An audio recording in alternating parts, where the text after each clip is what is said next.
Good evening, everybody. Welcome to this week's episode, Game of Thrones Season 4, Episode 3 recap, post-episode issues with the Issues program. I'm your host, Phil, and we're here. We're going to break down this week's episode. We're going to break down Breaker of the Chains. I know that's a bad pun, but it's the best I can do at this late hour. I'm a little under the weather, but the game must go on. When Game of Thrones is on, I must talk about it.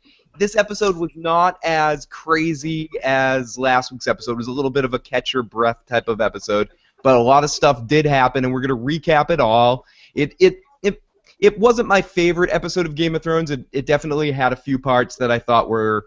I loved the end. I was almost in tears, got to admit. I was holding them back.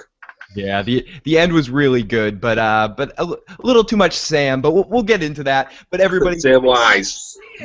Too much Samwise. A little bit too much Sam. With me is my co-host Joe for this fun adventure, and Howdy, everyone.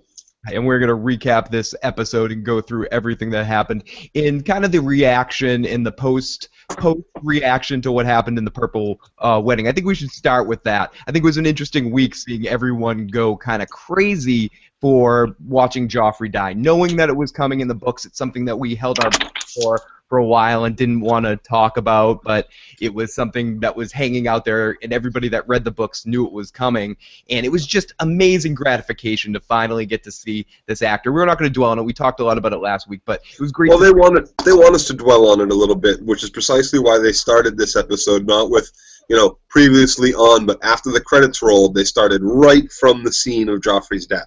Oh yeah, and not just that, we got a visual. It just started right on his dead corpse, right on the face. It was just to give you that feeling again, just to give you one more little high five. Oh, he's still dead. Don't worry. Yeah, they definitely want you to still celebrate that moment. It's definitely still a happy moment for audiences. But everyone, if this is your first time tuning in or your second time tuning in, you haven't already, please click that subscribe button. Please comment away on your thoughts of the episode this week and what you think about any of the stuff we have to say. Please, we love to read your comments, and we try to answer each one of them. And if you comment during the show, if you're listening to this live at any point or tuning in, please comment away, and we'll try to answer your questions on the air. So let's get right into it. Let's get right into everything, because this episode moved at an interesting pace. We went through a bunch of different kind of storylines.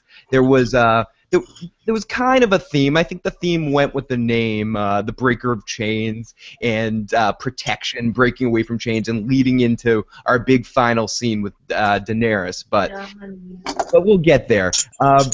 We started out tonight, as Joe mentioned, right where we left off in King's Landing after Joffrey's death.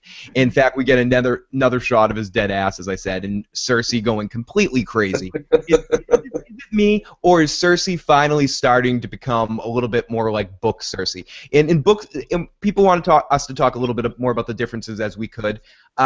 Book Cersei is a little bit more of almost like a comic book villain, and really emotional, up and down, can be very nice to you at one moment and very friendly, and then just sink the claws in the next second. I think they did a really great job in the last episode in her conversation with Brianna of Tarth about Jaime being very nice at first, and then the claws coming out, and then attacking with the stuff about give the food to the poor, give the food to the dogs. I think we're seeing a little bit more of crazy Cersei from the books.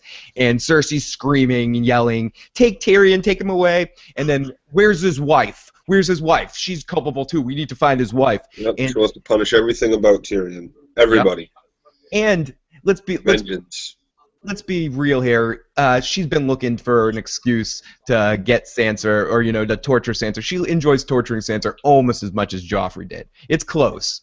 Well, where do you think Joffrey learned all this from? It goes much further than the mind games. Remember, we hear Cersei talking about, or one of the Lannisters talking about Tyrion as a boy and what she would do to him in the crib. Yeah, how she would torture him as a young boy. And it's not as simple as a baby. It's not as simple as incest, like he comes from incest and he's fucked up, because it seems to be that, at least in this world, incest is mildly accepted in the sense of what the Targaryens were doing, and that's how they kind of wrap it. And in the sense also that the other two kids seem to be fairly normal. the daughter, and Tomlin, is that how you pronounce it? Toman and Myrcella, something like that. Myrcella. They seem to be relatively normal, so I think that they probably take more after Tyrion and Jaime's personality and Tywin's personality, whereas Joffrey is probably the most like Cersei, which is why she's so emotionally wrecked by his death. And she freaks out, and and Tywin kind of steps up because he starts to kind of realize that. I don't necessarily know about Jaime's personality there. We saw some demons from him tonight that go along with everything else that we've known about him in the past. So I don't know if I would quite put that comparison in there, but. And the thing about Jaime too, if we'll get to Jaime eventually, I don't want to jump ahead too much, but the thing about Jaime is we got a little bit. The fact we've been talking about this and hinting at this ever since the recap podcast of seasons 1, 2, and 3 that we did, that Jaime being there at King's Landing right now during the Purple Wedding adds a different element to things going on that wasn't in the book. And things that happen with Jaime to a certain extent tonight were somewhat also different from things that happened with the book. But correct. But we go on here, and Tywin kind of takes over because Tywin right away when Joffrey dies, it almost seems like, and Tyrion says something about this later in the episode. I believe it was Tyrion that said it was great. He sees it immediately. Yeah, he sees it. He knows exactly what his father's going to do immediately. And his father just steps in right away, right at that moment. Everyone sees the gate, get the ships, check the boats, take care of everything, guys. Find that girl. Don't let anyone out of the city. He basically immediately takes over. And we see Sansa escaping with the Jester Knight guy, a secret ship. And I kind of knew where this was going, so there's a couple of things that were happening in this episode that I basically kind of knew ahead of time. Even without reading the books, I kind of had a sense for who was about to be out there. I just had a feeling. And you can tell that Sansa's thinking, because she asks a couple questions like, where are we going? But really, from her perspective, anywhere is better than where she's been for the last, how long is it supposed to be? A couple of years? A couple of years now. A year and a half, 2 years. About that? A year and a half, I think. Something like. It's so hard to tell. Littlefinger says for years. Couple of years, yeah. At least 2 years, 3 years. Yeah, it's however long it's been. Anywhere she could go is better than where she's been at this point. So they rode her ship, and they let her go. And the night guy again is being kind of nice to her and saying, "You're stronger than you know. You'll be fine, Sansa. Just climb up to the top of the ship." And I mean, what else is she gonna do? And she climbs up there, and of course, Littlefinger's up there. Littlefinger! It's been so long. I miss it. It's so good. It has been.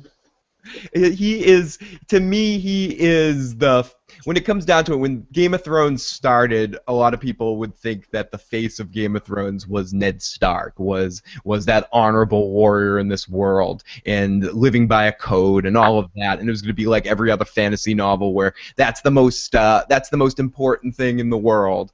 But truly, the two poster boys of this world of Game of Thrones are Varys and Littlefinger. Cersei and Littlefinger. They're the ones that are really playing the hell out of this game. Maybe Tyrion and Tywin as well, but for the most part, Peter Baelish has a long ball game here that he's been playing since Catelyn Stark's brother opened him from navel to chin. Like, I wouldn't want to play poker with Peter Baelish. That's all I'm saying. Like, he seems like he's a good player. I wouldn't want to go in a pot. He's not going in unless he's trying to win the game. I think, again, it goes to something that Varys said before, that he would burn down the whole world to get his way. And it's very true, and it was very telling, this scene we see with him. So it's been so long since we saw him. And he said that he took care of the knight. He paid the knight 10 grand to save Sansa, and then Littlefinger shoots him with an arrow in the head. A couple of people got shot in the arrows with arrows. And he says something very funny. He goes, she said something like, he's very nice to him, and he's like, yeah, but I paid him to be nice to you, and an arrow in paying will get a man's loyalty. An arrow through a head will guarantee a man's loyalty, and that's exactly how Littlefinger thinks.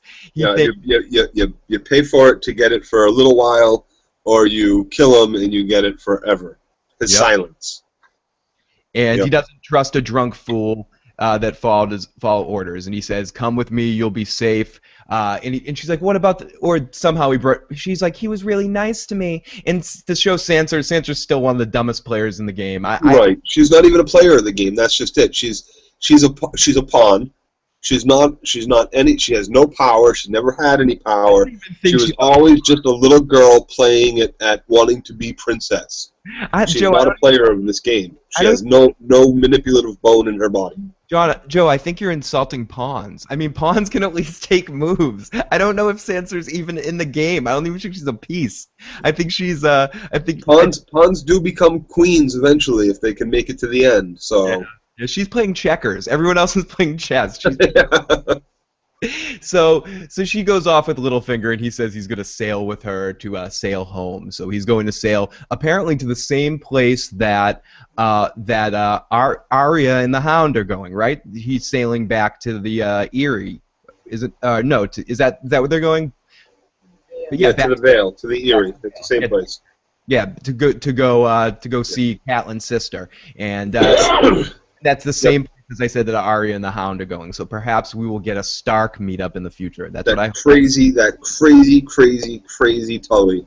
Yep, that's the wacky Tully. I don't know how you handle how do you solve a problem like Maria? That's what I want to do. So we get an awesome scene with not enough Marjorie and Lady Olenna, and never enough of them. Nope. And Marjorie's another character that I feel like, since we do make reference to it sometimes, that Marjorie, the show did a great job with creating more of a character out of Marjorie than you get in the books. And the Tyrells in general. I like that they took away one of the brothers and kind of just narrowed it down to one brother. I like what they did with the Tyrells. The Tyrells are much more compelling to me. They're a little bit more dynamic. They're starting to get Mace involved a little bit, so a little bit more, but just his name. You know, we're gonna have a whole bunch of questions. Who's this Mace character? It's Elena's son, and the sword swallower's father, I think. But for those of you that don't read the books, again, this isn't going to be a spoiler for anything in the future. With the Tyrells, instead of just having Loras, they have another son that's a great swordsman, and Loras is supposed to be just a great knight, and they combined him into one character. They did that a lot in a bunch of situations. With one of Robert's bastards, they combined two of those stories into one character. They do that a lot in the show, and I like that because I think I think the show has enough characters. I think some of, especially more casual viewers that aren't obsessed with it, the show has so many characters it can be kind of overwhelming. So to combine and do that, I think it really makes a lot of sense.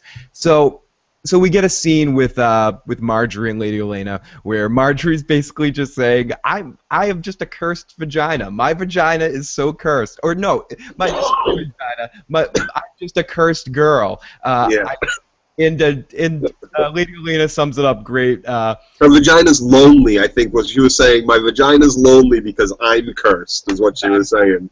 And Renly would rather have sex with boys. Joffrey would rather torture people, and I'd married a lumpy dumpy man, and she's just complaining about she's sad and sad about Joffrey being dead, and that was horrible. Well, she's not sad that Joffrey's dead. She's sad that she's not queen. She wanted to be queen. And she thought she was going to be able to control Joffrey. Like the grandmother says, you did a wonderful job with Joffrey, but you know, she controlled him. Be happy that you're going to be a lot happier that he's dead than you would be married to him. Exactly, and to be fair, Marjorie and Tywin handled Joffrey better than anybody did. They were the only two that knew how to kind of put him in his place in different ways. Marjorie fed into his sadist, destructive side, that being like, oh, I'm interested in the fact that you like to torture things. Oh, that's wonderful. And it's interesting that as horrible as, because the actor played Joffrey so horrible, they didn't have to add extra stuff that they had in the books about him like torturing animals and stuff like that. They didn't necessarily have to put all that extra stuff in the show because he was just horrible enough. No, they kind of just skipped right over it. They just had Jackie Gleason, the actor that plays Joffrey. They just had him shoot his arrows at prostitutes and stuff. Yeah. Like he's king. You don't have to mess with little animals when you're king. It's good. You know? They are right. Everybody's the little animal when you're king. People, the prostitutes, the poor, anybody who's not mummy. But in Marjorie's defense here, we did get a moment where she said it was really kind of sad. Like, she was a little sad for the fact of seeing Joffrey and his family in his mother's arms dying, and that's when clawing at his own throat. By the way, right. So there's where you make the you didn't see him actually tearing out his own throat, but she makes that reference right now to bring that imagery that we lose from the book that we were talking about last week, where we had that debate about whether or not he was actually digging at, like, tearing out his own throat. It's the same thing back in season 2 when Tyrion's injured in the battle, not quite as bad as in the book, and Cersei comes in and goes, "Oh, your face isn't as bad as I thought, as they say." Exactly. It's the same exact thing. It was a little shout out to the people in the book to be like, "Oh, I know we didn't do it, but we're aware that we didn't do it." Which makes it okay. It makes it okay. So Lady Olenna tells a story about her husband and watching him die and how it was blah blah blah blah blah. But it was funny because she's funny, and it wasn't important to anything. It was just like yada yada yada. There's no relevance here, and basically Joe summed it up perfect when he said that the whole point of this scene was Lady Olenna explaining to Marjorie, you might be a little upset that you're not queen officially now, but your options open up a little bit, and don't worry about it. You're going to be lucky you weren't married to that little psycho freak. Yep. There's plenty of more Lannister Baratheons left. Yeah, don't worry. You're still unsoiled. Renly didn't touch you. I mean, we all know that Marjorie did something because of her conversation with Sansa, when she was like, "Oh yeah, of course I've done stuff." But Marjorie is still. Well, she had that conversation with Sansa, and she also has the conversation with Renly back in beginning of season 2 about if you want to invite a boy in with us, you can invite a boy in with us. My brother even. Yeah, she said, "Bring in Loras." Another. Let's have incest. Oh my God! Do you know what? I'd love to be at a party with the Red Viper and the Tyrells, with the and Tyrion too. Come on. With the Dornish people and the oh, that would be a party. We'll get the Dorn, the dwarf, and the flower. Oh, it's a party. The Sand family. Magical mystery tour. There you go. The 10,000 strong Sand family. You can get the Unsullied to come there and just watch. it's really great in there. So basically that's that scene, and then we go to I think probably the most important scene, group of scenes, or my favorite part of the episode. We see Tywin talking. Cersei's there, but she's not really talking. They're looking over Joffrey sitting in his coffin, and it's Tywin talking to Tommen. Tom, yeah, we're gonna call him Tom for easy things. The other Lannister brother, and I was watching the show with Stephanie, and Stephanie said, "Who is that person?" And just to be fair, this was another replacement character or actor. They replaced the character. They made him a little older. Right, because of some of the stuff that he's probably gonna have to do in the next season. They wanted to age up the character a little bit, which is fair enough. But he is a little bit different in appearance, and it takes a moment to be like, oh, who the hell is this? He's supposed to be only like 10 years old in the book. Yeah, and he's supposed to be pretty young. And he doesn't seem 10 years old. He seems more like 13, 14. He seems around the same age, not that much younger than Joffrey. Like Rickon's age. Yeah, about Rickon's age. Maybe a little older than Rickon. But in fairness, we haven't seen Rickon in a while. And so it's Tywin talking to him, asking him if he knows what it means that Joffrey's dead, and Tommen's like, yeah, I know what it means. I'm king. Tywin starts quizzing him. What's the best temperament for a king? And he said, oh, or what's the best thing? What's the best qualities a king should have? Quality.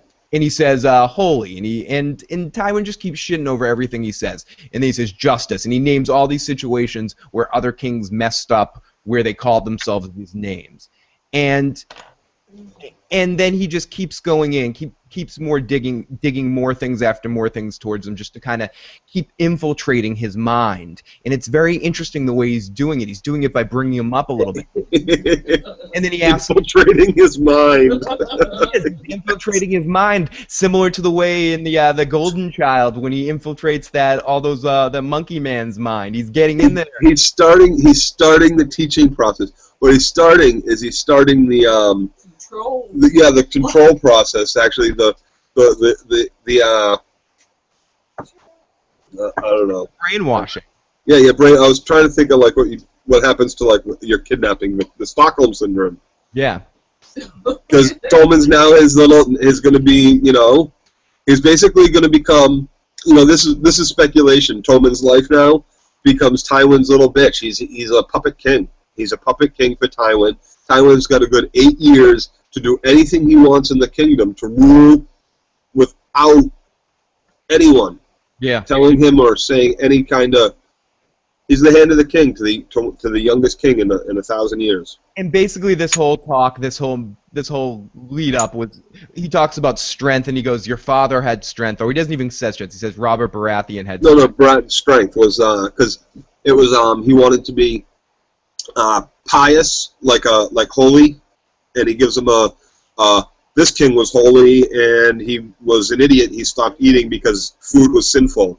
He said, okay, so I'll be just. He goes, don't be just. You don't want to be just because everybody will love you and the rich people will kill you. He says, oh, well, then maybe I'll be strong, a strong ruler, strong king. He says, your dad.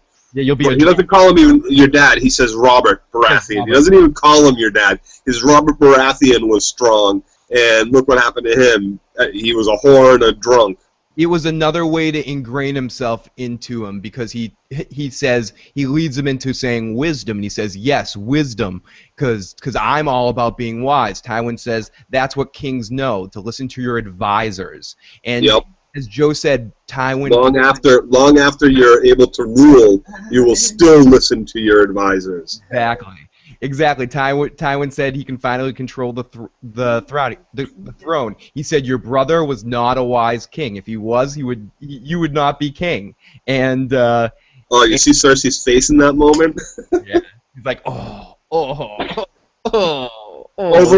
his dead body. Over his dead body, he's saying this stuff.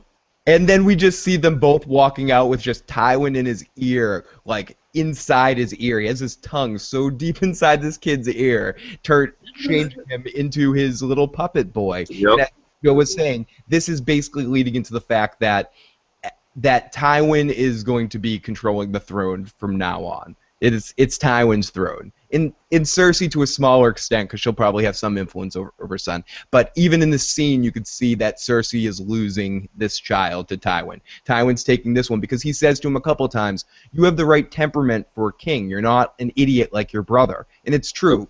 Even in this scene, you can see that this kid is not an idiot like Joffrey. He's not going to do sick, twisted shit. He's going to do what Tywin says. He's going to make him his. Listen, Cersei had the first two.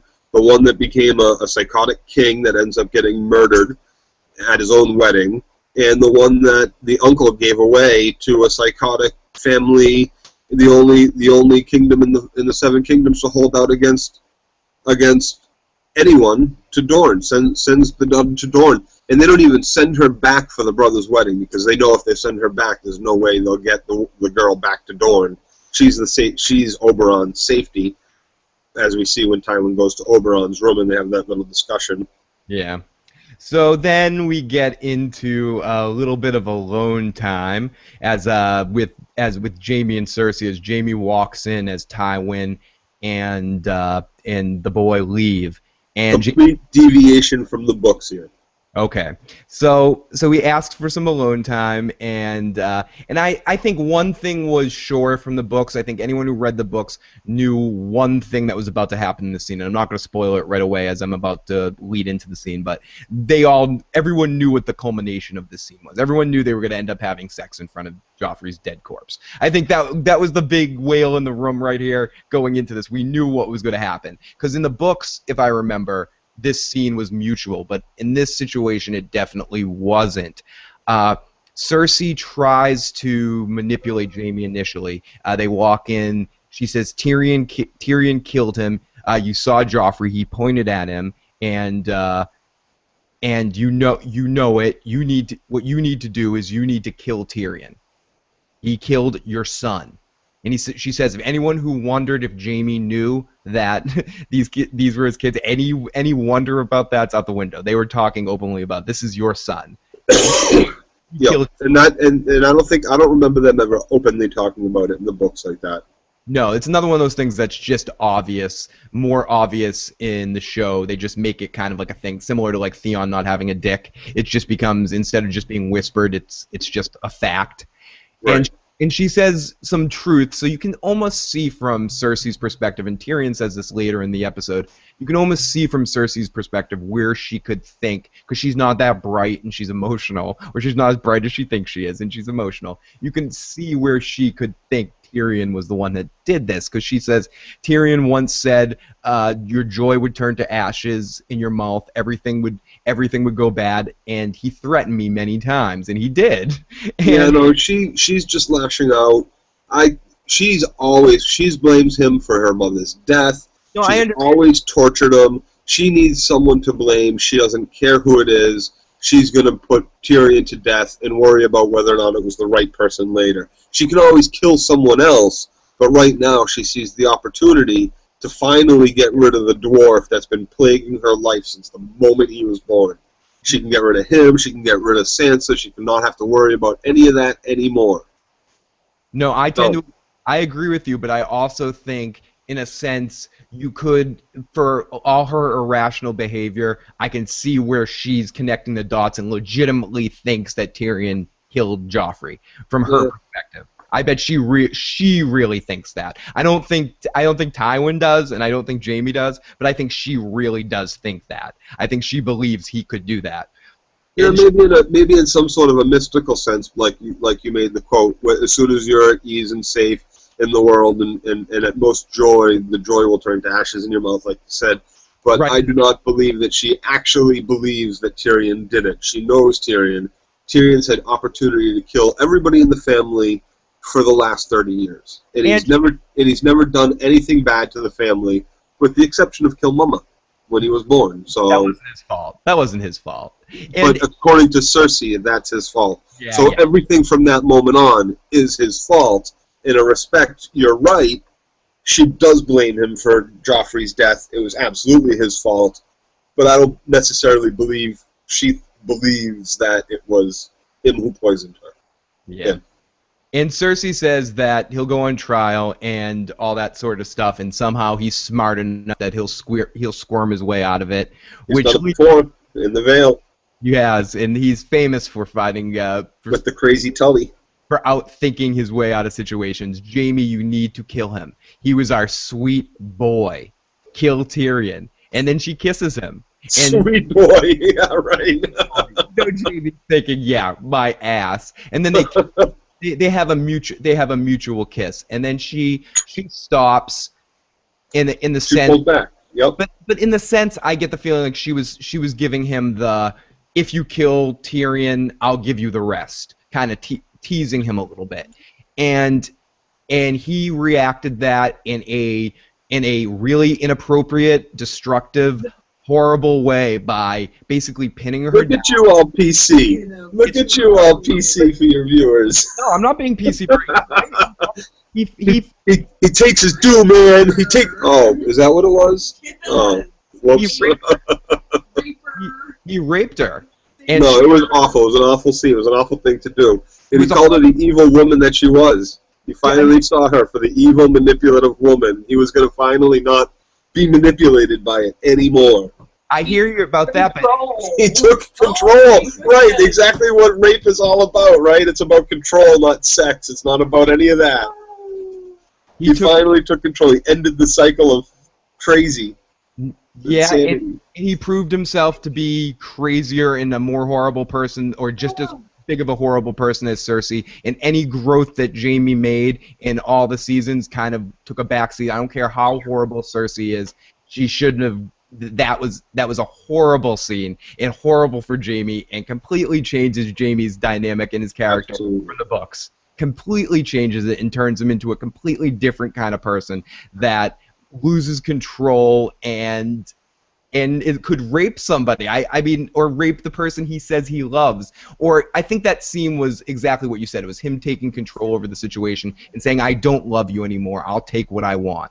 I'm done with being your puppet. I'm done with doing everything for you for love. Fuck you. I'm taking what I want and I'm done with you." I think that's being done.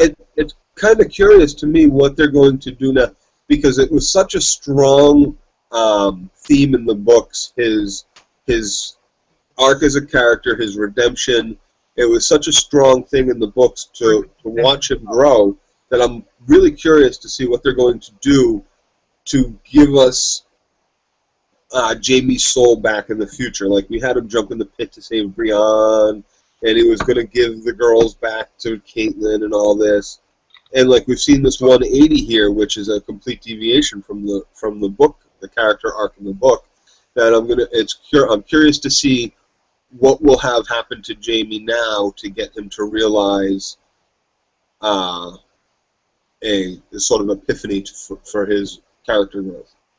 Yeah, or if maybe this foreshadows something that we haven't seen in the books, in future books, that was going to mark the 180 in the future, so that eventually maybe the two character paths will line up again, that we just haven't seen or read in the books yet. It also does a really interesting thing for the first time that I can remember, really turns Cersei into a victim and someone that you feel for in that moment. And that's something I never felt in the books, and that's what I was getting to. It wasn't necessarily that I was feeling PC. It was that for the first time ever in the show and ever reading or listening to the books, I felt for Cersei. She's being raped underneath her dead son's body, for crying out loud. I mean, you have to feel something for her. That's like, why? What you've done does not deserve this. Exactly. And any part of that. And that scene in the book takes on more of a morbid sexual. Them being turned on almost by being in front of their dead son, in a sense of what they're talking about, and her doing some sort of manipulation. They shifted it around and made Jaime a sense of villain in there, but also fighting, breaking the chains, to go to our title of this episode, breaking the chains that Cersei had around him. And that was a big... Yes and no. Yes and no. It depends where they go from here. It depends where they go from here with Jaime. Right. It could completely change, and again, we're not going to get into spoilers from the book. We'll only talk about the book as we've been doing tonight. We've talked a little bit more about it tonight in association, because things are changing, and I feel like we have to talk, because I feel like people that might just watch the show might be curious of a little bit more information or how the show did something different. So that's why we try to spell out the little contrast and look how different things mean different things. And this definitely changes someone who, at this point in the books, becomes very much a hero for his big change to the whole Brienne arc. And this really kind of punches that in the gut and pushes him back a little bit and shows how much he's struggling with who he is right now, and how much he needed Cersei for protection, and how much her manipulation is just too much. One thing he just can't handle, and he's fighting back. He's fighting back. This is where I gotta put out a nod. There's some other shows we've done reviews about that have done this very well. They're deviations from the book. Their ability to change things from the book just slightly enough to make it excitable for the viewers who have read all the books, because none of us saw that coming to that degree, and maybe some of us did, but for the most part. And there's other series have done that really well too. So I thought that was done pretty well, and I'm excited to see how how they fulfilled his character arc now. It's Absolutely. And it goes to what we were saying right at the beginning, having Jamie arrive at King's Landing when he did in association, and having the ability, the way they split up this season with the last two seasons by splitting this book into two different seasons, and they can crisscross story arcs, and it's been really interesting to see the way they've done it. So after the Jamie and Cersei rape scene, we go to Arya and the Hound, and a little bit of bickering back and forth between Arya and the Hound. Hey, Hound, do you have a map? I don't have a map. You're an idiot for not having a map. I need to get... Listen, Princess, I'll get you a map ASAP. And he says he can't wait to drop her off because he'll go to his new life. And she's like, what the hell are you going to do? And he says, maybe I'll go over to the east and become a sellsword. I think I'll be good. And to Arya, Second Sons. There's a couple, and this was one of the things I thought was great in this episode. We get a couple of different troop of sellswords mentioned. We've already heard of the Second Sons. Isn't that where who's Dario in the second. Dario, and then we heard about the Golden something or other. The Golden Company. When we get later to the on. Stannis thing. Yeah, and there was a couple of more. We'll get to that when we talk about Stannis. But I think it was interesting in this situation that we really... Arya seems to, at the beginning of this scene, be very open to the fact that the Hound might be changing, and she's almost giving him a chance. She says, I have some friends over in Bravos, and you almost think that she might be thinking about helping him or something. She's like, I have some friends over, and the Hound's just like, no you don't. I bet you don't have friends. Who gives a crap? Whatever. Screw you. We're not necessarily helping him, but going with him. Right, and just thinking that maybe, I think she's starting to warm up. I think the events in the last scene, in the last episode, the last time we see them, really led her to think that the Hound, maybe he's not as bad as I thought, a little bit. I think at the beginning of this episode. This is all deviation from the book here, too. This is kind of maybe stuff that would have been pre-Red Wedding that they kind of glossed over. Because it's going to highlight stuff in the future that I'm not going to talk about, but this is all stuff that we would have gotten pre-Red Wedding, but there was too much to do last season. I think that they're putting this after the Red Wedding and after the scene where she gets Needle back. So.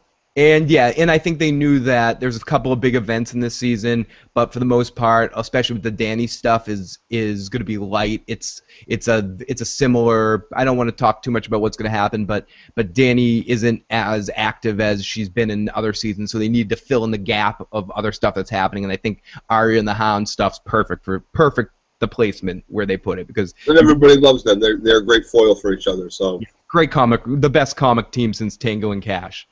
So we go to they bump into these to a guy and his daughter, and the Hound lies, or the Hound's just like about to be an asshole and be just kind of like prickish to these guys, to these people, and Arya smartly kind of says, we come in, we fought for the Tullys, and we're just walking through, and this guy invites them to spend the night and feed them, and so they go to that shows again that Ari, and when she was at Harrenhal with Tywin, and he's quizzing her about all the houses, how important it was that she knew where everybody was, all the studies that they tried to teach her in the first season about the houses, and all the relationships between them, that she knew exactly where she was and who she was about to talk to, that she said House Tully. My list of favorite things changed from the book was number one is having Arya as Tywin's little servant there. I love that aspect of the show. I thought that was perfect. Perfect that they put that they had that happen. That was a great change. So we go to a prayer for dinner, and even with prayers we don't get in between the Hound and in a meal. The Hound doesn't like to wait for a meal, and he's staring at the food like a hungry dog, and just I want to eat that food. I want to eat that food.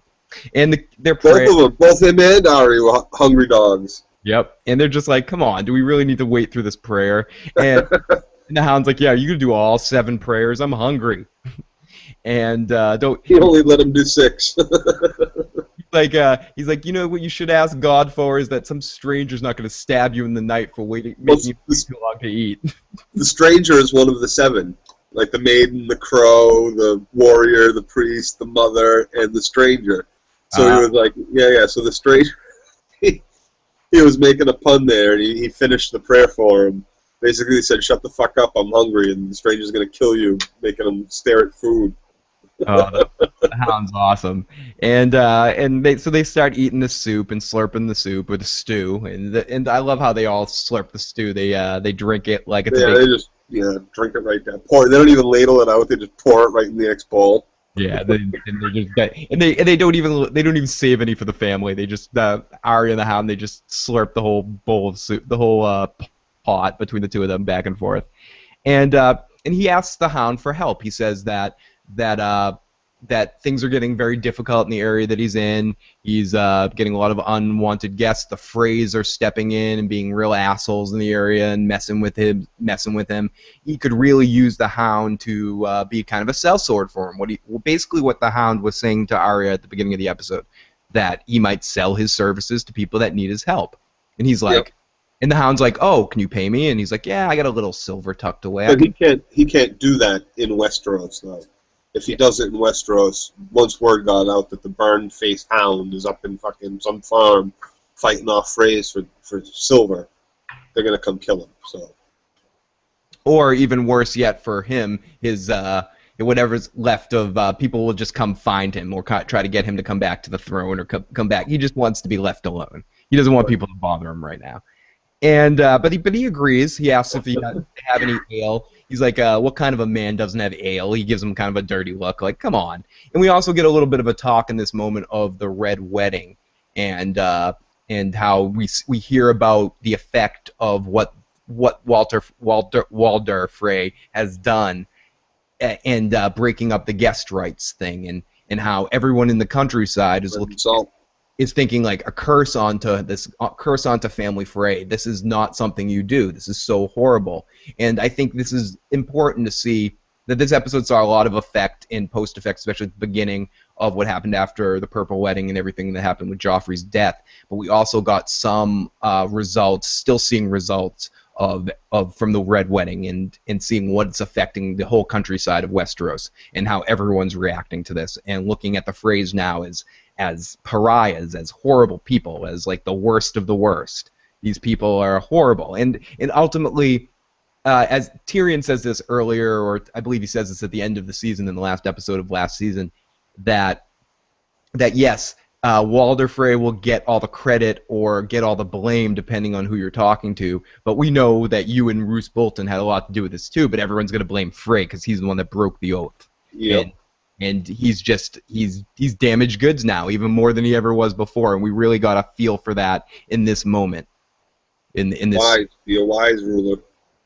So Arya wakes up to the sounds of a Hound beating the shit out of this guy, and he stole all the silver. All he sees is just another dead girl. He doesn't care. He starts yelling at Arya. He's like, listen, those 2 people are going to be dead by the winter. They're cowards. I'd protect them, but they're cowards. They're going to be dead. Yeah, the dad can't fight. They're dead. Someone else is going to come, kill them, and live on their farm. Yeah. And she's like, keep the girl. And she cook a good rabbit stew. And she's like, yeah, and he's like, yeah, they're great people, you know. She cooks a great stew, but I'm not gonna protect those people. They're idiots.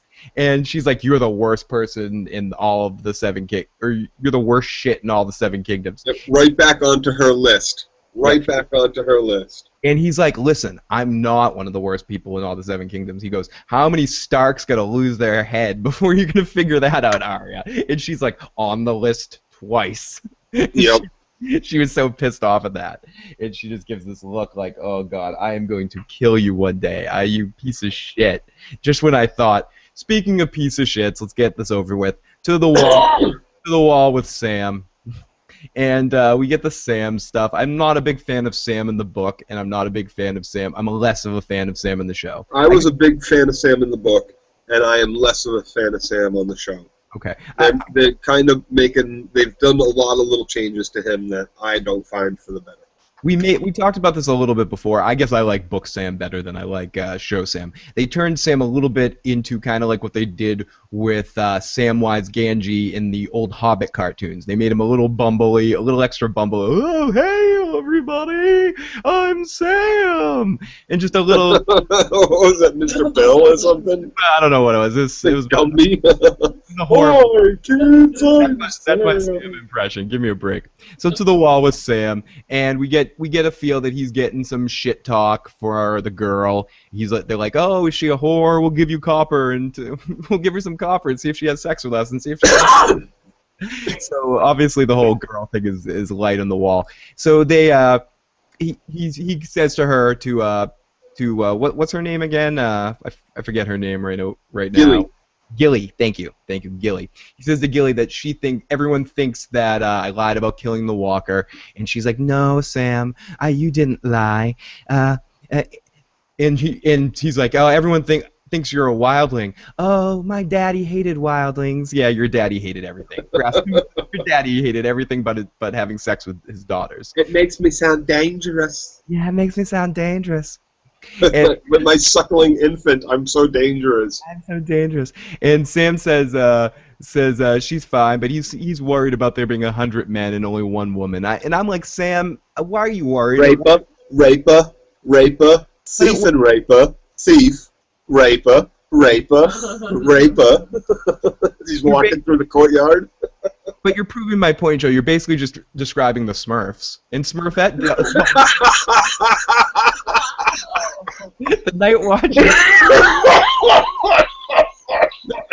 The Night Watch is basically just the big Smurf village, and Gilly is Smurfette in this situation. So she's gonna be fine. No, nothing to worry. But I can't wait till they add the 4 other Smurfs. Oh yeah, it should be interesting. So Sam, I hope Neil Patrick Harris is in it. So I hope he doesn't show up later in the episode.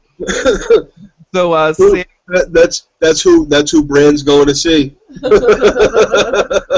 It's very possible. So to me, some of these lines were a little bit of little Attack of the Cloney, a little bit at times. Some of the dialogue between these two. Sam worries, why do you worry about me, Sam? Because I love you so much. No, they didn't say love. They're like, but how do you feel about me, Sam? How do I feel about you, Gilly? It was just a little cheesy, a little bit whatever. Yeah, it was. So basically, it was pretty bad. Yeah, so basically Sam wants to keep her safe, and he knows he can't keep her safe there, so he wants to take her to town and set her up into a... Which I find very confusing, knowing that John just came from a band of raiders who had just left him with 3 arrows in the south, just south of Moletown. Why would he think he should go bring her towards where the raiders were last seen? This big band of like a couple hundred raiders. Yo, you know why? Because Sam's not that bright. The cannibal raiders. Sam's not bright.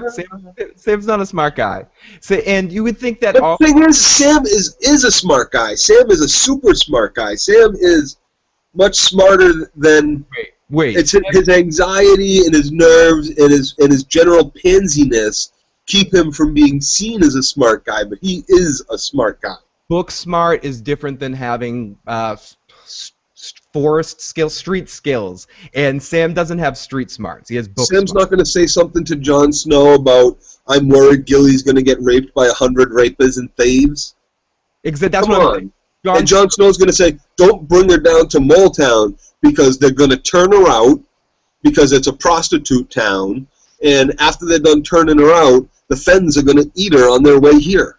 Isn't it established that Jon Snow could kick all of the remaining Night Watch alone, just himself with his sword? He could defeat all of them. So I think the safest place for her is at Castle Black. That's just what I'm thinking, especially when you get the older Targaryen guy there protecting everybody. I think the safest place for her is there. If she hasn't been raped by now, I don't think they're going to do it. I think Sam's acting a little bit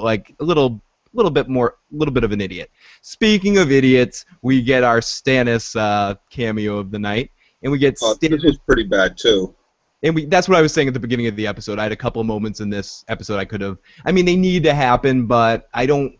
I care more about Dany, and I care more about the stuff that's going on with King's Landing. I wanted more Tyrion tonight, but I really feel like they're going to stretch out this Tyrion thing. They're going to stretch it out really far. They're going to stretch this out for as long as they can through the whole season. Yeah, because that's what's pretty much going to culminate. Yeah, finale. We don't want to talk about that too much. And the same thing they're going to do with Dany too. They're going to stretch out the story. So they need to litter these episodes with our Stannis stuff. So we have Stannis and Davos tonight. No Melisandre, just Stannis and Davos, and Stannis' daughters in here as well too. So I expect Stannis is going to become very heavy soon. Over the next. It seems like Stannis' story is ready to explode, ready to connect back with, because we know that he's trying to form an army to head to the Wall, to go give aid to the Wall, to fight with the White Walkers, to try to prove himself again as an army.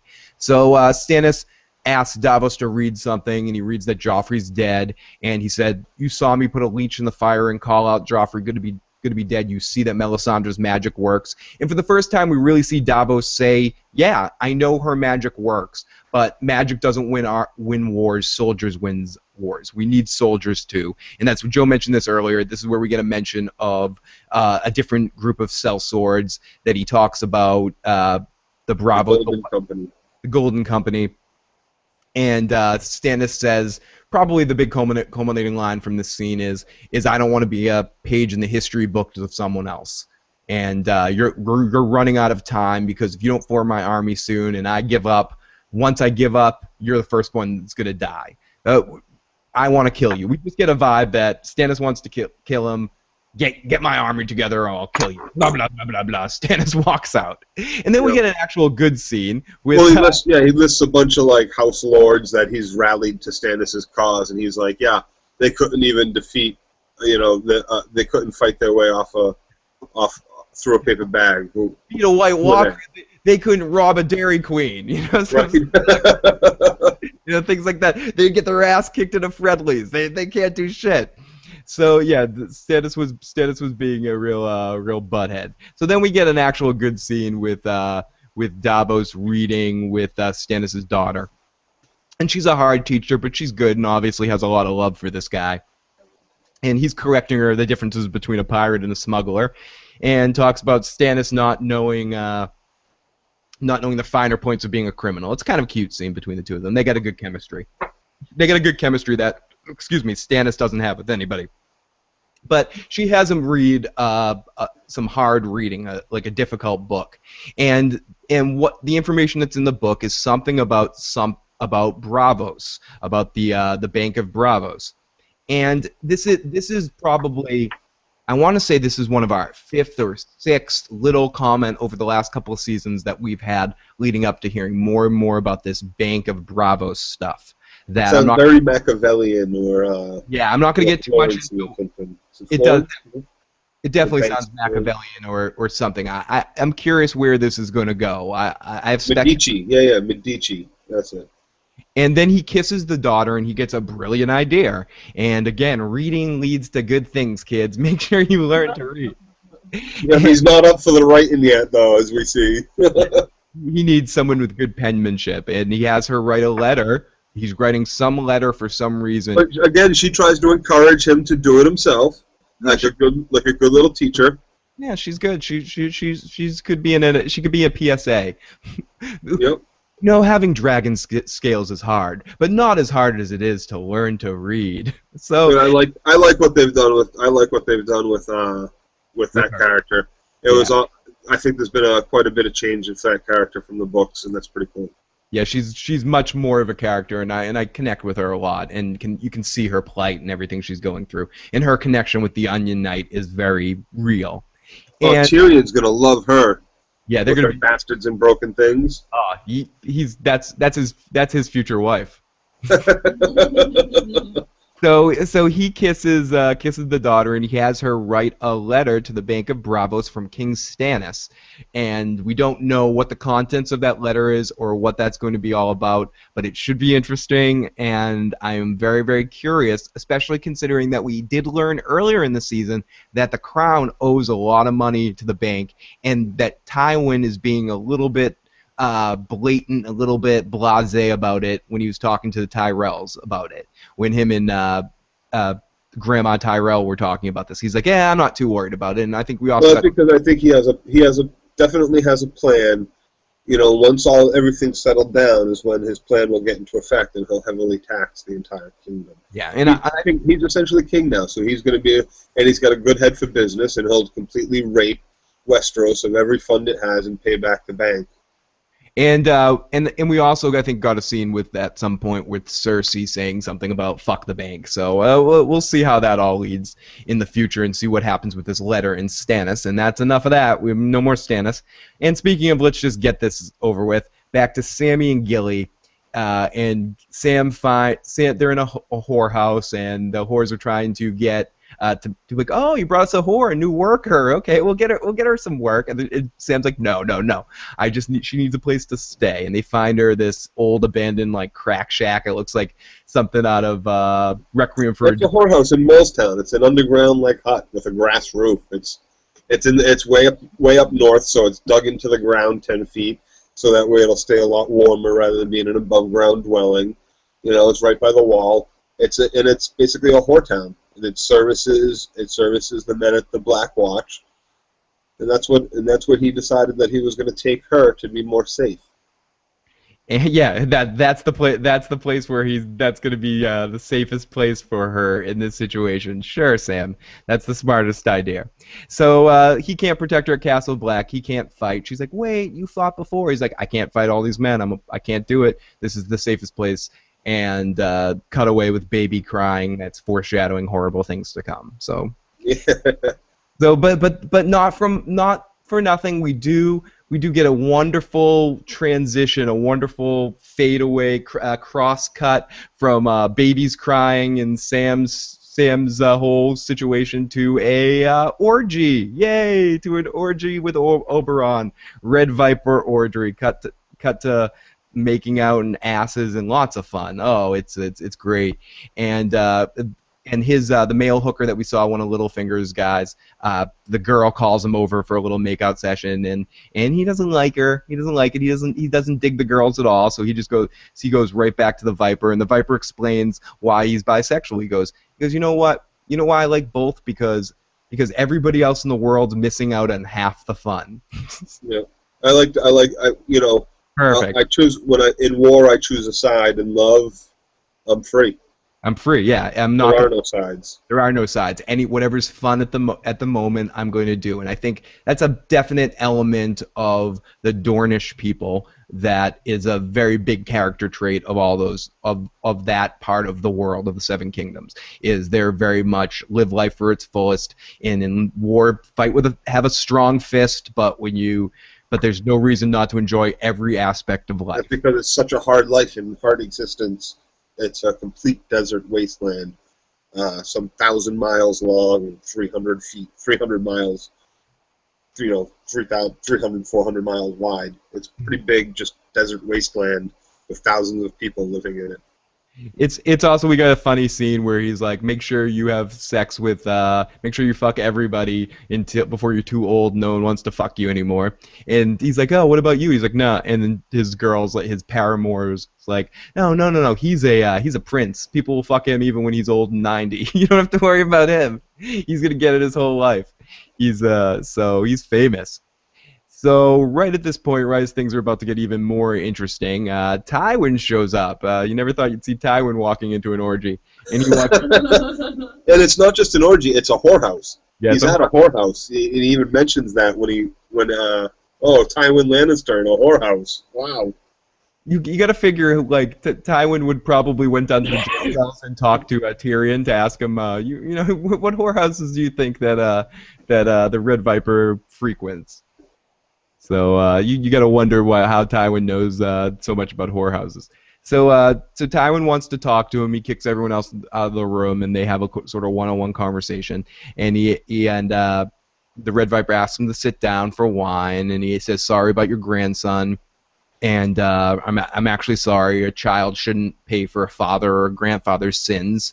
And basically it's a push back and forth between the two of them, where he says that Tywin's like, yeah, some people think the king choked, and Oberon's like, yeah, some people think that's blue ass, so something, but no, he was poisoned. And they're like, oh, you know a lot about poison. He's like, listen, you know me well enough that if I wanted to kill Joffrey, I'd make it known that it was me that killed Joffrey. Oberon's like, listen, you know me well enough that... And he said straight out that I don't blame a kid for his father's or his grandfather's sins. He wasn't going to kill Joffrey, but he knew right away it was poison. And Tywin... poison at the Citadel they talk about. And Tywin says you talked to Tyrion right before that about what? And Oberon's like, I talked to him about the fact that my sister was raped by the Mountain and the fact that you allowed it to happen. And Tywin's just he's so slimy. He just like keeps going with the talk. Yeah, yep. You really think that I'm one of the people that proved the Mountain? The Mountain's a crazy person. He's like, listen, I know you would have done that. And then Tywin's like, why don't you just kill me right now? And Oberon looks at him. He goes, do you think? You know me too well. You know I wouldn't do that because I'd be killed right away. If I'm going to kill you, I'm going to get away with it. Basically is what he says to him. If I'm going to kill you, I'm going to get away with it. And he also kind of says to him he doesn't even want to kill him. He wants to see the Mountain. Right. And it's interesting here, too. I thought Tywin enters that room so strong. He's got 3 guards with him, 3 fully dressed knights with him. When he enters that room, he tells everybody to get out of the room. And he starts by interrogating Oberon about about whether or not he poisoned his son Joffrey. Grandson. Grandson. Right, grandson. Yeah. So he gets to Oberon and he says that, listen, I'll make a deal with you. You want the Mountain? I'll deliver you the Mountain. I'll give him to you. If you are, and Oberon's like, oh yeah, what do you want from me? If you are one of the judges in Tyrion's trial, and he's like, well, what? And this is where the whole dynamic in the conversation shifts, where Tywin came in so strong in the negotiation, in this barging into the room, he's now kind of playing a more submissive role in the conversation, and we see Oberon kind of start to flex. I know you want stuff from me. You know I didn't do this. And I think he even brings up Myrcella down in Dorne at that moment too. And this is really where we see it all flips.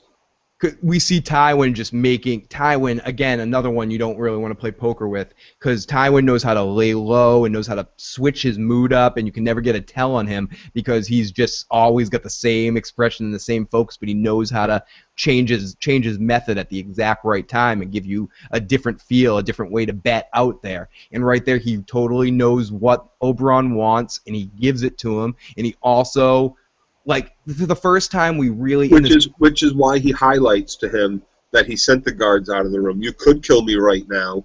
They both basically say to each other, he says to him right then and there, I'm not here to play this game and we're going to kill each other. I'm here for more than that. And, And he's also like, I also want you to sit on the council. We need the Dornish people's help. We need your guys' help because guess what? And this is the first time Tywin's shown legitimate concern about this because we've seen reference to this before where he just makes jokes about it. And this is the first time he's actually shown concern about this. He says, listen, there's a Targaryen girl with 3 fucking dragons. We need to band together. The Dornish people are the only ones that can fight off the Targaryens because of the weather out there, and the dragons having a hard time dealing with the conditions or whatever. The 7 kingdoms aren't the 7 kingdoms without the Dornish. Listen, I'll give you the Mountain. Let you kill the fucking Mountain. You join the fold and support us because this girl's coming to Westeros, and we need to be ready for her. So Tywin basically gets what he wants out of the situation by giving something that he doesn't have any real loyalty to the Mountain. He doesn't give a shit. No, the Mountain's a servant to him. The Exactly. Mountain is their whole family. Anything that family has was given to them by the Lannises, either by Tywin or Tywin's father. So there's nothing there that he won't just completely sacrifice.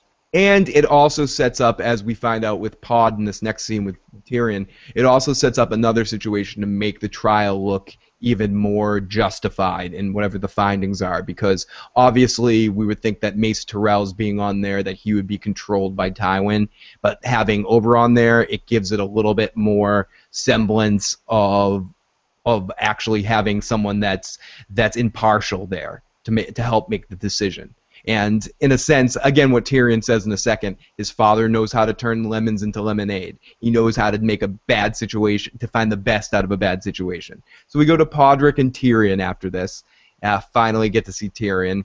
And Tyrion apologizes for the stench because he's just been shitting on the floor. There's nothing he could do about it. Podrick, such a great guy, tried to sneak Tyrion some wine, but he couldn't get the wine and cheese. But he did get, he couldn't get the wine, but he did get the duck sausages and some cheese and some candles so he could read. And also informs him that he didn't hear from Shay, and Shay seems to be off and away and safe. Yep, safe. And he asks him what's about to happen. He's like, "Oh, your trial's gonna happen in a fortnight, and for killing the king." And Tyrion's like, "I didn't do it." And Podrick's like, "I know you didn't do it." And Tyrion's funny. He's just like, the world's better without Joffrey, but I would think if I was going to kill him, I would be smart enough not to put myself in the situation, and I would think that everyone would realize I'd be too smart to be holding the dagger essentially in front of everybody as I killed them. Yeah, but the world is a better place without Joffrey. He found a way to found a little joy there. It's like at least Joffrey's gone. If I'm gonna die, at least I'm living in a world. Tommen's a much better individual. He's gonna be the king. That's fine. Tywin. He's, for whatever it's worth, he knows Tywin's not a fool, and he knows that Tywin's always serving, the better good of the family for the most part. So he's like, okay, Joffrey's gone. Joffrey was the real villain in this situation. This gives Cersei less control too. So it's a good situation. So he also Podrick also tells him about who the judges are in the trial, with it being Tywin and Mace Tyrell and Oberyn, and that's when Tyrion says the thing about Tywin can make a bad situation good, and Podrick asks him about who he wants as his witnesses, and he says, "I want my wife as my witness." And Podrick's like, "She's gone," and Tyrion's like, "Good, but it does make me look more guilty." Yep, of course. Yeah, well, this is the first time he hears about Sansa being having fled from the scene of the murder. And he also talks about how at this moment about who could possibly have been the person that killed Joffrey, and he says it could be anyone, or he asks about if they've seen Bronn. They said he can't see Bronn. They won't let him see Bronn because Bronn's too fierce of a warrior or whatever. He might fight his way out with him. But he talks about who could it be that killed Joffrey, and he sums it up to say he thinks it might be Tyrion's thinking it may have been Tywin because he serves that maybe he could have more control over Tomlin, like he's looking at it from Tywin's perspective that maybe Tywin did this. He's saying the one thing he knows for sure is that Cersei didn't do this, because he's like, Cersei wouldn't kill Joffrey. He's like, it could be anybody. It could be anybody but Cersei, is basically what he says. And then we get a really sad scene here in a sense, because we get Podrick before he leaves admitting that he's been approached to testify against Tyrion, and if he testifies, he will become Sir Podrick Payne. And Tyrion basically says to him, "You should do this. Why aren't you doing this? Sell me down." Well, if he says to him, "Do whatever they want you to do," but it's also, he says, get the hell out of here. He says, get as far away as you can, because no matter what you do, he's pretty much a dead man at that point. If he says, "Yeah, I knew that he was buying all this poison," they might turn around and make him culpable too, not give him a night. So Tyrion becomes gravely concerned immediately for poor Podrick Payne, who Tyrion holds in such high regard. This nervous little boy that he identified with so much, which was one of the reasons why he wanted him as a squire, or accepted him as the squire and held on to him. Also killing with the ladies, by the way. Oh yeah, of course, the stuff with the ladies. And he gives him one last order to get Jaime, to have Jaime come and see him. And he says, "Get the hell out of King's Landing. Get my brother and get out.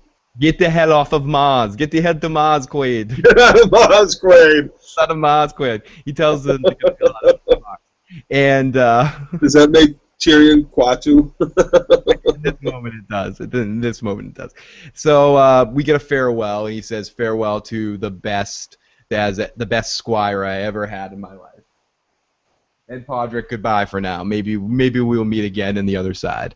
And so we go back to. You're the best squire anyone could ever have. And he has been, to be completely honest. We get farewell to Podrick for now. So then we get a little some Northerners talking about no one bakes a better potato than Mom. No one does. And I got really hungry. I got really excited for this baked potato. I was like, oh, Mom's baked potato really is the best. And right as they're talking about that, we get another arrow through the head from a wildling attack on the northern village. And, it was from none other than our favorite Ginger, our favorite Firehair. Yvette, how do you pronounce her name? Yvette, yeah. Yvette? Egret. Thank you, Egret. And it almost seemed like one of those scenes when, in the beginning of Braveheart, before William Wallace fights back, when the English invade one of the towns in the Scottish. It was a very Braveheart town sort of thing. And we get one kid that hides as he watches his mother and father die, and then we get our cannibal people grabbing the kid, saying, "Do you know where Castle Black is, kid?" And he's like, "Yeah, I know where Castle Black is." And I'm thinking they're gonna hunt him down and bring him to Castle Black, but no, they go, "You're gonna sit here and watch us eat your mom and dad, and then we're gonna send you back to Castle Black to tell the guys that you just watched us eat your mom and dad." So they eat the mom and dad, and they send the kid back to Castle Black. Well, they know it'll go a lot quicker if they let this kid run off to Castle Black on his own. He'll get there, and then they'll have a nice trail that they can follow. Easy. It worked for Batman. Right. It worked for Batman. You know, you beat up all the guys, you save one, you tell him that there's a new knight in town. Tell him that I'm Batman, and that's basically what he does. He tells him that he's Batman. Except instead of being Batman, we're cannibal men. Yeah, we're cannibal men. Instead of being Batman, they eat people. So we're in Castle Black talking about how to deal with the situation, and we finally get a Jon Snow sighting at Castle Black, and he talking about what we should do. Should we go after these guys? Should we stay here? What should we do? What's the situation? And, we see asshole dude. Yeah, the guy that hates Jon Snow being like, listen. He finally calls on Jon Snow to make the same point he needs made as a voice of reason towards the troops. He kind of gives Jon Snow credence as a leader right at that moment, as someone that should be listened. Basically, to be like, everybody here knows that the two of us don't get along. If we're agreeing, you listen to us, or we're fucked. Is basically what he's saying to him. Right. And he says, "What's Jon Snow say?" Jon's like, "We need to stop Mance Rayder, because if we don't, Mance isn't going to find another army until he gets into the heart of the North, until he reaches the Bolton armies." And they're not talking at that point about going down to that village. They're talking about going to Craster's Keep. Yeah. To get the people who have taken it over and are raping all the that actually comes right afterwards. That's the first part. They talk about. Oh no, you're right. They're talking about the mole. Right, the army situation. So then we need to protect the wall. They decide they need to protect the wall. So then right afterwards, we see the two guys from two of our men in black that we've seen before. They come and they escape from Craster's place, and they said that they're the guys that did the mutiny are there. The guy that stabbed Craster, they're there with all the food and all the girls, and they're hoarded up in there, and they're not leaving. And the wildlings are kind of heading in that direction, and that's bad.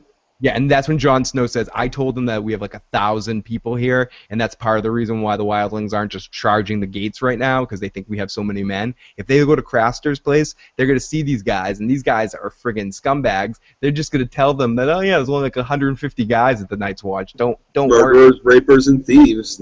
That's who the Night Watch is made up of. And if these guys think that they're free north of the wall, they're going to do whatever they can to stay alive. And having their fingernails pulled out, they're going to say, yeah, there's only 20 people, 100 people on that wall." Exactly. So that's when, as Joe was saying, they go, okay, what we need to do now is go to Craster's Keep and stop these mutineers. That's the first order of business, because we need to stop them before the wildlings get there, so we can keep our illusion up. Keep the illusion of that we have stronger defenses than we actually do. So then we go to our last storyline of the evening. We go to finally see Daenerys again. This is the first time we've seen Daenerys in a little bit. I loved this scene. This was great. They did this yeah, so almost brought me to tears. So we see Dany heading towards Meereen, and on her horse, alone towards the walls, and she's doing her breaker of the chains thing, where she's going to go talk to the slaves and try to get them, but she knows that these slaves have been lied to a little bit more. I think the slavers have told these slaves that she kills them. She doesn't really free slave, that she's a liar. She's not true. This is the strongest slave city in the whole of the East, maybe the whole world. So it's the last city for quite a while, and it's a port city, I believe. So it's like the last city before like a forever wasteland. They need to take this city. They need to be able to feed themselves as an army to keep going west. So this is a very important city. If they go back to the last city, that's already been ravaged and wasted. There's nothing there for them, so they kind of have to take this city. So we get something that Jaime Lannister would probably really love this situation. We get the one guy from the city of Meereen, the champion, that comes out for honorable battle. And this guy whips his dick out and starts peeing and screaming at him in whatever language that they speak. And that we got a translator that says basically that he's calling all the army of the Unsullied a bunch of dickless men that would they get their dicks cut off and shoved in their assholes. and Dany responds to shut this one down, to shut up, that we will get the champion. She asks for a champion. Grey Worm says, "I'll do it," but she's like, "No, you're Unsullied. You're too important. You're too important. The leader of my Unsullied." And so then, of course, Sir Barristan steps up and goes, "I'm the finest warrior in all the land. I should do it." And she goes, "I'm the best in single combat. I've had more victories in single combat than any man alive." Yep, that's saying a lot. That's saying quite a lot. That's saying a lot. And she says, "And that's the reason why I cannot let you go out there. You're too important. That's why I need you in case this goes bad. That's why I need you by my side. I'm Spartacus." They all start yelling and screaming, "I'm Spartacus." And then Jar Jar over there, Jorah, says, "How about me?" And she goes, "No, you're my." And this is very interesting too, just because you're my closest advisor. No, she says my closest friend is what she says, which is really interesting to me because as close. Okay, this is last thing about the books in comparison to the show. Their relationship is so much different to me in the books and the show. I don't feel like they set up enough on the show. I think they have too much of a healthy relationship on the show, and you don't see enough of him pining over her in the books. Just for the people that are just show watchers, he's got a constant hard-on for her, constant crush for her. It's even more evident. It's more prevailing. Like he can't get away from it. Everything he does. It's why he decided not to have her poisoned back in season 1, is because he really started to get. Like, he just really started to fall for her. She was gorgeous, smart, innocent. Yeah, and to me, on the show, it comes off more like he gained his honor, and he decided that she was the true queen, and that he needs to fight for her. To me, it comes off more in that sense, rather than him being madly in love with her. I just feel like it doesn't come across as much. So it's just gonna make upcoming events very, very interesting. So she says. There's also future events too, so it might not. Either way, it might not change character arc so much from the books. No. I'm not sure it's that important. So it just sets up their relationship. It's just very different. It's just different, right? It's just different. So she says, "No, you're my closest friend," and so Dario, or not Dario, says, "Well, I'm a nobody, and I'm last to join the crew. I'll do it. I'll kill him." And she says, "Well, you got a big audience here," and they also mention that even if he doesn't kill him, have a good show. And it's interesting too because it's important. She's choosing a champion. She's choosing, a champion is very important thing. It's a very symbolic thing as well. So she doesn't want these old guys to be her champion. She doesn't want an Unsullied to be her champion. she chooses the sellsword, the macho, the brave guy, and she's, oh, that's very brave of you, you know. Yep. And she also chooses the one that she probably has the biggest heart on for. Yeah.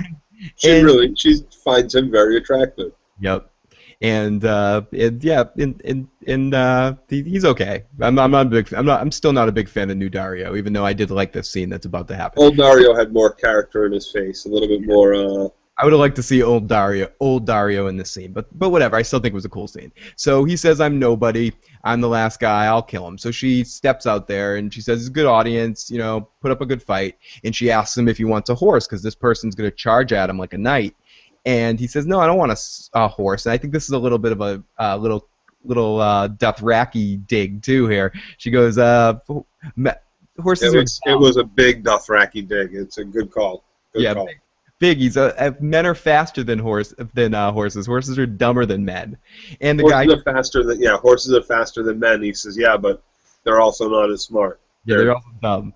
And the horse charges new Dario, and Dario sits there very calmly, pulls out a knife. Full jousting gear, full speed ahead, 20 paces in front of where the queen herself is still standing.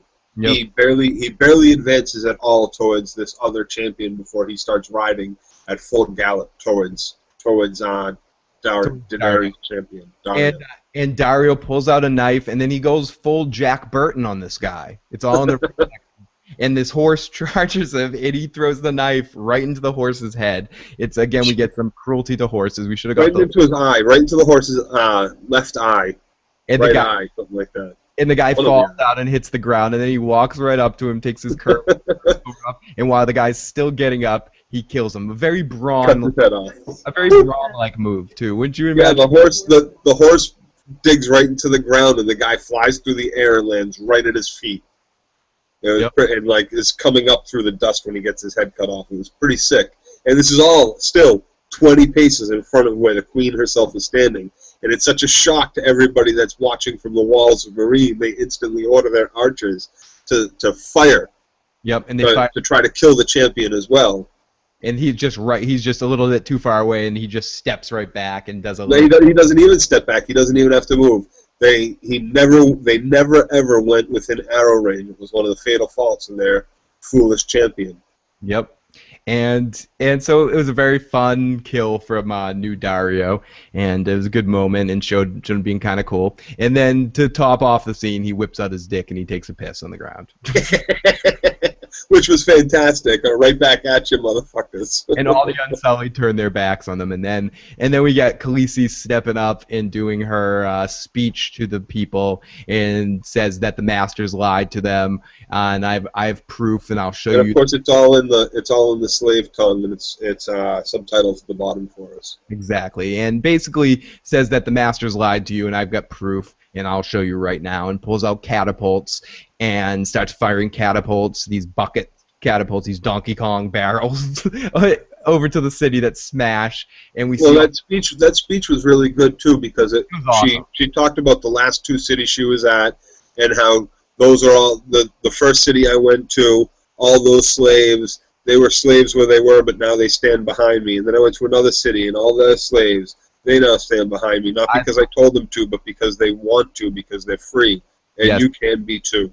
It was a very touching, very moving speech, and I was welling up as I was reading it all in the bottom. I freed all the other cities, now you're free too. I've come to Meereen not as your enemy, the Masters are your enemies. I bring choice to die or to come with me. And then she brings out the catapults, and she fires them at the cities, and the slave masters don't look happy. But then they look inside, and you know what it is? It's those barrels. Yeah, you think that maybe they're rocks being hurled? Yep. But no, when those barrels break open, when those things break open, that's sweet. They're chains, and they're the collars. The collars from all the slaves that she set free, just to show. No, it's not the collars from the ones that she set free. She mentions in that they stole your children from you. They sell them. They kill them and they sell them, and they enslave your children. And these are the collars of the dead that were posted every mile marker on the way up to the city. It was the people who brought down. Yep. She says when you cut them all down and you bury them, and when you bury them before they go into the ground, you remove their collar. and so she saved every one of their collars and she sent them back over the wall to the slaves in the city. I didn't pick up on that. Good move by Daenerys. Another smart move in there to even more win over the people. And that is our episode ends. And it was a very good episode. Not as exciting, obviously, as the last episode or even leading into the first episode of the season, but a lot of stuff happened. I thought the Daenerys story was great. I think everything we got in King's Landing was great. I wasn't a huge fan of the Stannis stuff and wasn't a huge fan of the Sam stuff. I would have rather a little bit more Jon Snow, but whatever, we're still early. We need filler episodes that move the plot along, and this was a reactionary episode to deal with a lot of setting up our pegs in interesting situations. So I'm looking forward to seeing how the season progresses, and hopefully seeing a little bit more Tyrion next week, and a little bit more of that storyline progressing is what I'm hoping. And I'm looking forward to it. I can't wait. I wish there was 2 episodes a week, Joe. Yeah. I wanted to say something, too, about last week's episode. Someone made a comment at the bottom about when Bronn and Jaime Lannister are fighting, and they led on to something that might happen in the future. Bronn makes a quick remark about Tywin Lannister, an old family thing about the Lannisters, as well as always paying their debts, so that Tywin Lannister should scold. Mm-hmm. And Bronn makes that little comment about Tywin shitting gold when they first start, which is an interesting thing, a little foreshadow moment for everybody out there, and I like that comment was put. Yeah. I gotta say that Bronn seemed a little weird when we saw him last episode too, so some weird stuff might be going on with Bronn. We'll have to keep an eye out for that for the future.